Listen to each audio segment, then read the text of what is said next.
వరంగల్ జిల్లా ఎల్కతుర్తిలో జరిగే బీఆర్ఎస్ సభకు రాష్ట్ర వ్యాప్తంగా నేతలు తరలి వెళ్తున్నారు.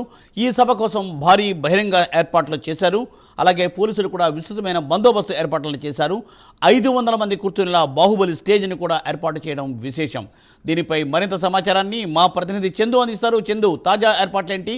తాజా అక్కడ లైవ్ అప్డేట్స్ ఏంటి? మూర్తి, గులాబీ పార్టీ పండుగకు సర్వం సిద్ధమైంది. ఎలకతుర్తి వేదికగా ఈరోజు బీఆర్ఎస్ పార్టీ భారీ బహిరంగ సభను ఏర్పాటు చేసింది. ఎందుకంటే బీఆర్ఎస్ పార్టీ ఆవిర్భవించి దాదాపు 25 సంవత్సరాలు పూర్తి చేసుకున్న సందర్భంగా భారీ బహిరంగ సభ, దాదాపు అంటే 10 లక్షల మంది జనాన్ని సభకు తరలించేలా కూడా బీఆర్ఎస్ పార్టీ శ్రేణులు విస్తృతంగా ఏర్పాటు చేశారు. ప్రస్తుతం మనం ఈ వేదిక వద్ద ఉన్న భారీ వేదికనైతే ఇక్కడ నిర్మించారు. ప్రస్తుతం ఇదే అంశంపై మనతో మాట్లాడేందుకు మాజీ ఎమ్మెల్సీ షేర్ సుభాష్ రెడ్డి ప్రస్తుతం మనతో ఉన్నారు. సుభాష్ రెడ్డి గారు, ఈరోజు బీఆర్ఎస్ పార్టీ 25 సంవత్సరాలు పూర్తి చేసుకుంటున్న సభ నిర్వహిస్తూ ఉన్నారు. దీని ద్వారా ఏం చెప్పబోతున్నారు? ఖచ్చితంగా తెలంగాణ రాష్ట్రం ఏదైతే పడేయబడ్డ ప్రాంతం ఏదైతే అనుకున్నామో, గత 9.5 సంవత్సరం ఏదైతే టీఆర్ఎస్ పాలనలో కేసీఆర్ గారి నాయకత్వంలో దేశంలోనే ఉన్నతమైన స్థానంకు కేసీఆర్ గారు తీసుకొచ్చారు. ఉద్యమ కాలంలో ఇదే విషయం చెప్పారు. ఆంధ్ర వాళ్ళు, సమైక్య ఆంధ్రులు ఎవరైతే ఉన్నారో, మనకు నిధులన్నీ అక్కడ తీసుకుపోవడం వల్లే మన రాష్ట్రం తెలంగాణ ప్రాంతం వెనుకబడ్డదని చెప్పడం జరిగింది. అట్టి ప్రాంతాన్ని కేసీఆర్ గారు 9.5 సంవత్సరాల్లో ఒక అగ్రగామిగా తీసుకొచ్చారు. గ్రామాల పరిస్థితులు కావచ్చు, పట్టణ పరిస్థితులు కావచ్చు, రైతుల పరిస్థితులు కావచ్చు, 24 గంటల కరెంటు కావచ్చు, మంచినీళ్ళ విషయంలో కావచ్చు, రకరకాల ఏదైతే పథకాలు పెట్టిర్రో, కేసీఆర్ గారి పథకాలు ఉన్నతంగా భావించే వివిధ రాష్ట్రాలు, దేశం కూడా, అంటే కేంద్ర ప్రభుత్వం కూడా ఈ కేసీఆర్ గారు పెట్టిన పథకాలను వేరువేరు పేర్ల మీద వాళ్ళు కూడా పథకాలు అమలు చేసిన విషయం మీ అందరికీ తెలుసు. ప్రధానంగా కేసీఆర్ కు ఉద్యమం నుంచి కూడా మొదటి నుంచి ఆయనతో ఉన్నారు. ముఖ్యంగా కేసీఆర్ కు రాజకీయ కార్యదర్శిగా పనిచేస్తారు. చాలా అంటే మీరు ఆయన తమ్ముళ్ళ ఆయన వెంట ఉన్నారు. అంటే ఒక పార్టీని ఇన్ని సంవత్సరాలు నడపడం ఆయన దగ్గర నుంచి చూశారు కదా, అసలు ఎలా అనిపిస్తుంది? అసలు కేసీఆర్ గారి వెంబడ నేను రావడం అన్నది నా పూర్వజన్మ సుకృతం. ఎందుకంటే అటువంటి మహానుభావుని దగ్గర నాకు కూడా ఏదో భాగ్యం ఉంటే తప్ప వారి వెంబడ ఉండే అవకాశం రాదు. చాలామంది ఉంటారు. అందులో నేను 2009 నుంచి కూడా రాజకీయ కార్యదర్శిగా ఉన్నాను. 2001 నుంచి కూడా టీఆర్ఎస్ పార్టీలో ఉండి కేసీఆర్ గారు ఏదైతే ఎత్తుకున్న వివిధ పందాలు ఏవైతే ఉన్నాయో, ప్రతి అంశాన్ని, ఏ అంశాన్ని రాజకీయ కోణం కాకుండా తెలంగాణ రాష్ట్ర ఏర్పాటు కొరకు కేసీఆర్ గారు ప్రయత్నం చేశారు. మీకు తెలుసు, 2004లో కాంగ్రెస్ వాళ్ళు బీజేపీ గవర్నమెంట్ను ఓడగొడితేందుకు టీఆర్ఎస్ను కూడా మద్దతు కోరడం జరిగింది. అప్పుడు కేసీఆర్ గారు కేవలం నాకు తెలంగాణ రాష్ట్రం ఇస్తే చాలు, చాలా రోజులు కూడా మీకు తెలుసు మంత్రి పదవి లేకుండా కూడా ఉన్నారు. కామన్ మినిమం ప్రోగ్రాంలో 2004లో చెప్పారు, కానీ వాళ్ళు ఇవ్వలేకపోయారు. ఇలా 2014లో ఇవ్వాల్సిన పరిస్థితి కేసీఆర్ గారు ప్రజలతోటి అన్ని సబ్బండ వర్గాలను ఏకీకృతం చేయడం వల్లనే 2014 కేసీఆర్ గారు నాయకత్వంలో వచ్చిన విషయం తెలుసు. కేసీఆర్ గారు ఉప ఎన్నికల విషయంలో కావచ్చు, ఏ చిన్న అంశమైనా తెలంగాణ రాష్ట్ర ఏర్పాటు కొరకు మాత్రమే అది చేశారు. అలాగే ఏవైతే తెలంగాణకు వ్యతిరేకమని అనుకున్నారో అటువంటి పార్టీలతోటి కూడా ఉత్తరాలు ఇప్పించిన ఘనత కూడా కేసీఆర్ గారిదే. అంటే కేసీఆర్ అంటే మీ బీఆర్ఎస్ పార్టీ ఎన్నో బహిరంగ సభలు నిర్వహించింది, భారీ స్థాయిలో నిర్వహించింది.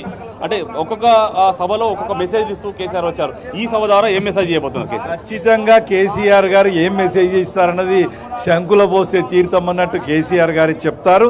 ఖచ్చితంగా ప్రజలు ఏవైతే 9.5 ఏళ్ళలో తెలంగాణ ప్రజలు ఎంత ఉన్నత స్థితిలో ఉండిరో దానిని ఈ 17 నెలల్లో అయితే పూర్తిగా తెలంగాణ రాష్ట్రంలో పరిస్థితులు ఘోరంగా తయారైనాయి. మళ్ళీ 2014 ముందు పరిస్థితి తెలంగాణలో ఉంది. కాంగ్రెస్ వాళ్ళు వాళ్ళ పబ్బం గడుపుకుంటానికే ఉంది తప్ప ప్రజల విషయంలో ఏది కూడా చేయట్లేదు.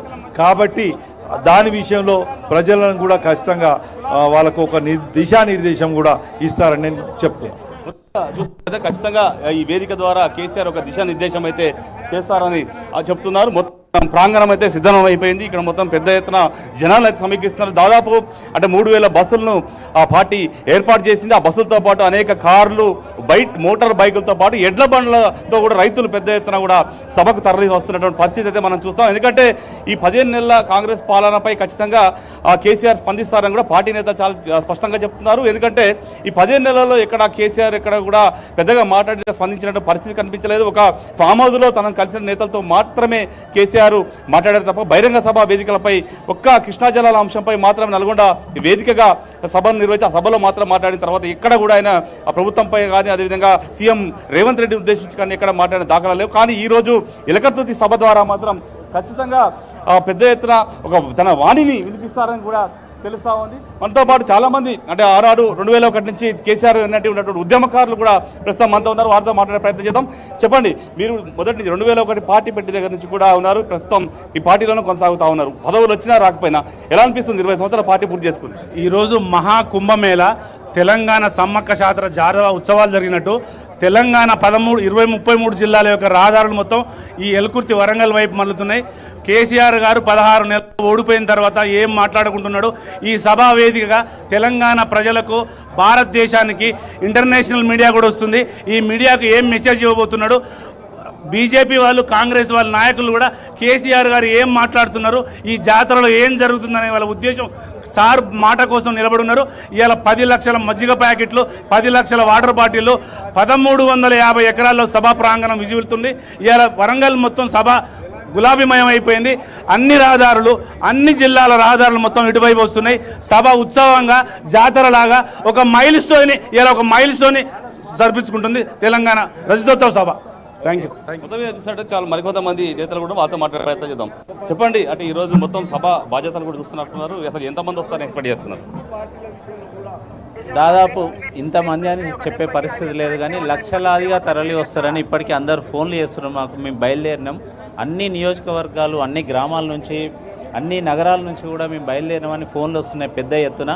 ఎక్కడ కూడా ట్రాఫిక్ జామ్ చూడకుండా చూడాలని మేము కూడా ఇన్స్ట్రక్షన్స్ ఇస్తున్నాం. అందరికి కూడా పోలీస్ డిపార్ట్మెంట్ని కూడా ప్రత్యేకంగా కోరుతున్నాం.